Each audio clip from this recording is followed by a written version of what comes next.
प्रान्तः वर्तते अत्र बाजरायाः महत्त्वं वर्तते।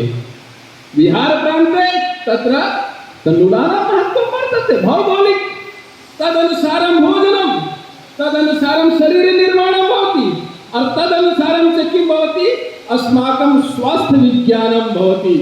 तो आयुर्वेद पद्धति सर्वोत्तम पद्धति इति पूर्वं निर्धारितं।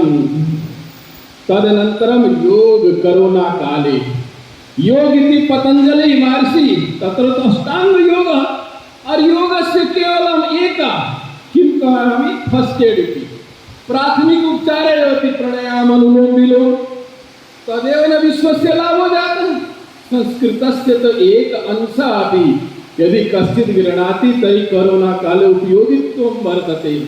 एतत्तु केवलम् अहम् उक्तवान् कस्यां संगोष्ठ्यां अंग्रेज बहुत समझदार थे। उन्होंने डेड लैंग्वेज क्यों कहा मैं आपको बताऊं। उन्होंने सोचा इसको अमृत भाषा कहा जाता तो हटा दो मृत भाषा कह देंगे।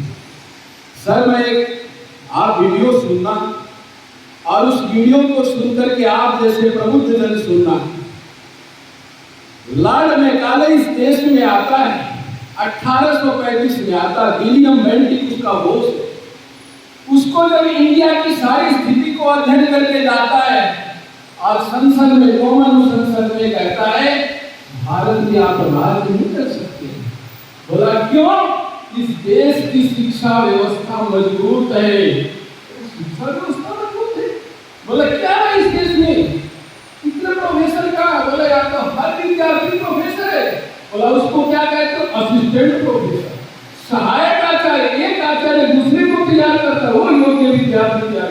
ये हमारे गुरुकुल 7,32,000 गुरुकुल। और इंग्लैंड में 1835 में एकमात्र विद्यालय था और उस विद्यालय में जानते क्या बाइबिल पढ़ाया जाता था। और हमारी देश की संस्कृति उसने कहा सबसे पहले गुरुकुल को डैमेज करो। उसके बाद गुरुकुल डैमेज किए गए। धीरे धीरे इस भाषा के ऊपर कुठाराघात हुआ और धीरे धीरे हमारा संस्कृति चली गई, संस्कार चले गए। तो कोरोना काल में वक्तव्य समाप्त करने के लिए 3-4 विषय कह के कहूंगा। ये इसलिए मैं हिंदी भाषा का प्रयोग कर रहा हूं। सिर्फ 2 बात कहूंगा और दोनों बात प्रामाणिकता के साथ कहूंगा। संस्कृत भाषा समृद्ध भाषा है। संस्कृत भाषा त्यागी तपस्वियों की भाषा है। इस देश ने चोटी धोती पहन करके और इतना बड़ा ग्रंथ दे दिया। श्रीमान जी आज आलोचना तो दुनिया कह देती है द्विवेदी है, त्रिवेदी है, मिश्रा है, लेकिन मैं बड़ी प्रामाणिकता के साथ कहता हूं। आप सोचिए जब मुद्रण परंपरा नहीं थी, जब मुद्रण परंपरा नहीं थी आपके विद्या को किसने दिया, हस्तांतरण किया? सोच सकते? महाभाष्य में कहा था अजाभक्षिता। बकरी दीवार में वन में लिख रहे थे एक पेट अजाभक्षिता खाली। अब खाली तो उससे विषय तो नहीं मिला। पूर्वा पर चिंतित हो गए।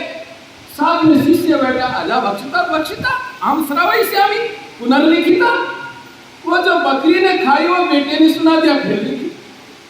इस देश को मुद्रण व्यवस्था ने ही नहीं श्रुति परंपरा कंठस्थीकरण परंपरा ने यहाँ तक ले आके दे दिया। हमारे देश की हमारे संस्कृति को गौरव को दिया। और मैं सुषमा स्वराज जी को याद करता हूँ उनकी वीडियो सुन सकते हैं। कितनी बड़ी बात कही उसने। स्वयं दुनिया के इतिहास में यदि कोई अच्छा वक्ता है तो संस्कृत जरूर पढ़ा है। सुषमा स्वराज जी ने संस्कृत लेके विषय में एमए भी किया और अच्छी अधिवक्ता है।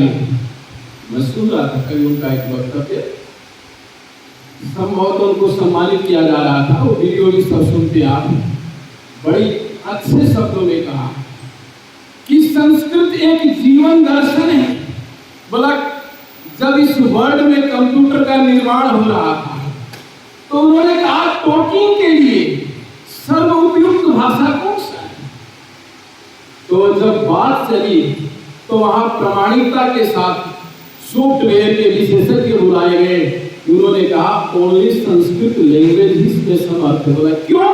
बोला 2 कारण है, NWNO नो और KNOW नो। इंग्लिश बोल के देखो, नो बोलेगा नो बोलेगा, और संस्कृतम यथा लिखते तथा पठ्यते।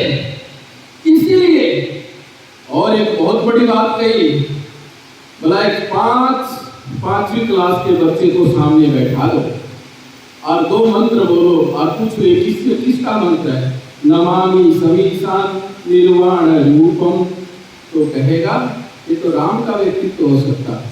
और वही जटाटवी प्रवाह पावित स्थल इस तरह की चर्चा करेंगे तो रावण का अभिव्यक्ति देखिए। और आश्चर्य हो गया बलारा साहब, 10 कुमार चरित एक दंडी ने लिखा, पढ़ के देखिए क्या गजब का साहित्य। जो मैं बात कहने जा रहा हूं वहां 10 कुमारों में से विष्णु का ओठ कट जाता है और ओठ कटने के बाद में क्योंकि ओठ से पगार वर्ग का पवर्ग का उच्चारण होता है, उस व्यक्ति ने उसके बाद में पवर्ग का उच्चारण कहीं नहीं। कितना बड़ा विज्ञान है देखिए, सोच करके देखिए।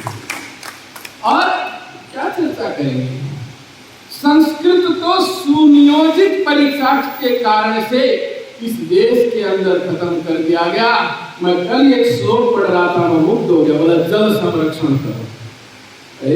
सुभाषितानी में कहता पृथ्व्याम त्रीणि रत्नानि जलमालुनम सुभाषितम। अरे हमारे यहाँ तो जल की पहले कहा है, सुभाषित में ये 3 रत्न है। अन्न की बात कीजिए, हमारी संस्कृति ने हमें संस्कार दिए हैं, हमारे संस्कृति ने निर्माण दिए। अभी एक अक्षर पढ़ रहा था जी आचार्य जी, ये स्किल्स की बात करते हैं। मैं स्किल्स के बारे में कई दिन से लग रहा, स्किल्स है क्या, और स्किल्स की मैंने खोज निकाली थी और उस खोज के मुझे 2 प्रमाण मिले और जबरदस्त प्रमाण मिले। यदि चैलेंज कर दे तो मैं स्वीकार छात्रा के लिए। संस्कृत में एक श्लोक है, अमंत्रम अक्षरम नास्ति, उसमें है अयोग्य पुरुषः नास्ति। अब इसी बात से वहां ले जाऊंगा। बोला इस धरती में कोई अयोग्य नहीं है, यानी ईश्वर ने धरती पे भेजा है तो कोई न कोई योग्यता और टैलेंट देके, योजकस्तत्र दुर्लभा, उस कोऑर्डिनेटर की जरूरत है, उस आचार्य की जरूरत है। चंद्रगुप्त नंद वंश को चैलेंज करने के लिए जब जा रहा वो व्यक्ति और बोला तेरा वंश समाप्त होगा, क्योंकि शिक्षक है, उत्थान और प्रलय का निर्माण करने वाला शिक्षक होता, तो बहुत विलासिता में लिप्त है, इसीलिए तो राज का पतन हो रहा है। अरे शिक्षक का दायित्व क्या होता है, राष्ट्र को दशा और दिशा बदलने का दायित्व शिक्षक को होता है। चैलेंज करके आता वो आचार्य जो सिर्फ चणक का बेटा ही नहीं है, इस राष्ट्र का गौरव और अस्तित्व है। और जब वो आता है और जाकर के देखता है कि बच्चे खेल रहे, उसमें एक राजा बना, एक मंत्री बना है, उस सामान्य बच्चे को बुलाता है, बोला बेटे क्या करते हो, बोला मेरी माँ बकरी चलाती है, मौर्य परिवार से है और उसको चंद्रगुप्त सम्राट बना देते। ये हुनर नहीं, ये स्किल्स नहीं है। अरे हमारे देश के हुनर तो गुरुकुल आचार्य क्रम में ही देख लिया जाता है। ये हमारे परंपरा है, हमारे यहाँ संस्कार को बड़ा महत्व दिया जाता है और संस्कार से संस्कृति बनती है और संस्कार और संस्कृति संस्कृत भाषा में निहित है। इसीलिए हमें ये पढ़ाया जाता मातृदेवो भव, पितृदेवो भव, आचार्य देव, ऐसी गौरवमयी परंपरा या भाषा नाम संस्कृत भाषा गिरवाण। जर्मन के एक कवि ने कहा है, क्योंकि सर इंग्लिश में जानते इसलिए दोनों राइटर को पढ़िए। अभिज्ञान शाकुंतल को जब पढ़ता है, अभिज्ञान शाकुंतल को पढ़ने के बाद में क्या कहता, ऐश्वर्यम यदि वांछसि प्रिय सखे शाकुंतलम सेव्यताम। यदि उस लोक परलोक इस धरती लोक का यदि ऐश्वर्य चाहिए तो शाकुंतल को पढ़ो। ये तो इस देश का दुर्भाग्य है, इतनी गुलामी में आ गए, शेक्सपियर की उपाधि कालिदास को देते हैं। अरे कालिदास के सामने शेक्सपियर नहीं है। हम इस गुलामी मानसिकता से आए। संस्कृत में इतने ग्रंथ हैं, चरक का सुश्रुत ले लीजिए, शल्य चिकित्सा हम उस समय किया करते थे। लेकिन ये भाषा में दोष हमारा है, हमने कर्म कांड तक सीमित रह गए, हमने इसका अनुसंधान नहीं किया। आज जर्मन कर रहा है, आज जर्मन में एक विश्वविद्यालय है, अनुसंधान शोध हो रहे हैं, तो जरूरी है इस विषय की वैज्ञानिकता को, इससे बड़ा विज्ञान नहीं है, ये जीवन का लाइफ स्किल है। और जिस व्यक्ति ने, और सबसे बड़ी बात कोरोना काल की उपयोगिता, आत्मविश्वास। संस्कृत का व्यक्ति तपा हुआ होता है। गुरुकुलों के संघर्ष में वहां राजा का बेटा भी, यदि वो रामचंद्र है और कृष्ण है तो आ जाओ यशोदामा के साथ, चल लकड़ी ला सुविधा के लिए। वो संघर्ष का पाठ पढ़ाया जाता है, वहां से तपा हुआ है। वहां से इसीलिए नसद का एक श्लोक है, अधीति बोधात चरण प्रचार नहीं। विद्या आज के यदि पढ़ाने वाले हैं, एजुकेशन से जुड़े वाले श्लोक को ले लो, शिक्षा पाठ अध्ययन कीजिए। अधीति अध्ययन, फिर बोध नॉलेज होगी।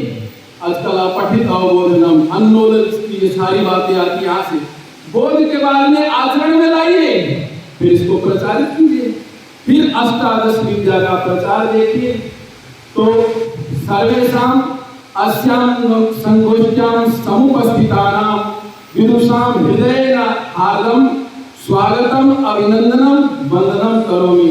और जो शख्सियत हमारे बीच में बैठे हैं, डॉक्टर दिनेश शास्त्री जी पहली बार आए हैं, बहुत अच्छे अधिकारी, मुझे गर्व है क्योंकि शास्त्री शब्द किसी अधिकारी के साथ नहीं जुड़ता है। जो डीओ रह करके भी, लाल बहादुर शास्त्री, अभी हमारे श्रीमान जी कह रहे थे, डॉक्टर सत्यकाम जी, इनका भी मैंने कार्यशैली देखा है। हिसार में संस्कृत और संस्कृति का प्रचार प्रसार नमन करता हूँ। इन विद्वानों ने अपनी त्याग और तपस्या के बल पे, बलारा साहब जैसे इंग्लिश के होकर के और पश्चिमी सभ्यता में पढ़ करके भी और भारतीय संस्कृति के पोषक हैं। इन लोगों ने इस देश और संस्कृति को बचा रखा। और ज्वलंत उदाहरण है आचार्य मिथिलेश जी, सामान्य व्यक्ति मानते हैं इनको। मैं इनके परिवार से परिचित हूँ। इनके पिताजी दिग्गज विद्वान सुरेंद्र शास्त्री जी ने मेरा परिचय करवाया था। निरानंद शास्त्री जी, दोनों बेटे अमेरिका में जाकर के भारतीय संस्कृति का प्रचार। और आप, हम तो गुरुकुलों में धोती चोटी सब रखे, धीरे धीरे हम उस रूप को नहीं निर्वाह करें। आपको डबल प्रणाम करता हूं कि आप इस भूमिका को, हमारे भारतीय संस्कृति परंपरा के आदर्श को आप निभा रहे। ऐसे मनीषियों को नमन करता हूं। और बाहर से आए हमारे एक विशिष्ट व्याख्याता अशोक मिश्रा जी का, बड़े ही सरल सहज सरस्वती जी के जीवा पे है।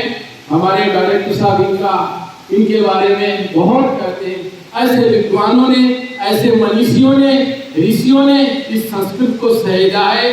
और आज भी ये कोई कहता 5000 अनादिकाल की भाषा है, अपौरुषेय भाषा है। मैं तो एक उदाहरण देता हूँ सर, कोई कहते भीड़ नहीं है, मैं कहता हीरे की दुकान में भीड़ नहीं होती है, परचून की दुकान में भीड़ मिल जाएगी। ये तो जोड़ी होगा वही लेगा। तो इतने कह करके आप सभी को हृदय की गहराइयों से अभिनंदन स्वागत करते हुए, और मैं बड़ा खुश हुआ मंच संचालक जब संस्कृत से नरेंद्र जी उच्चारण कर रहे थे, भूपेंद्र, हमारे सारे संस्कृत महाविद्यालय भिवानी के पुष्प है। मुझे गर्व होता है कि हमारे महाविद्यालय के छात्र आज इस रूप में काम कर रहे हैं। मैं आप सभी को हृदय की गहराइयों से नमन करते हुए अपने वक्तव्य को यही विराम देता हूँ। जय तु संस्कृतम, जय तु भारत।